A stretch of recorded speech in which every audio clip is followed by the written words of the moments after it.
আজ হলো দোল পূর্ণিমা। প্রত্যেকবারের মতো বড়দের পায়ে আবির লাগিয়ে চলে এলাম বোনের সাথে রং খেলতে। আর খেলবো হলি ভাং খাবো না তাই কি কখনো হয়? তাই দুজনে মিলে বসে পড়লাম ভাং বানাতে। আর দেখো, কঠিন কাজটা কিন্তু বোনকেই দিয়েছি।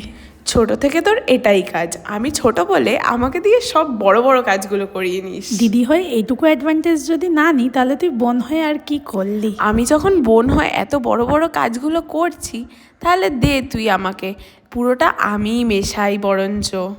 হ্যাঁ হ্যাঁ, তুই মিশিয়ে নে, তারপরে আমি এক এক করে সব দেব। কি খুশি হয়েছে মেশাতে দিয়েছি বলে। একটা কাজ করবে তাও আবার কত কথা শোনাবে। যাক, ওর মেশানো হয়ে গেছে।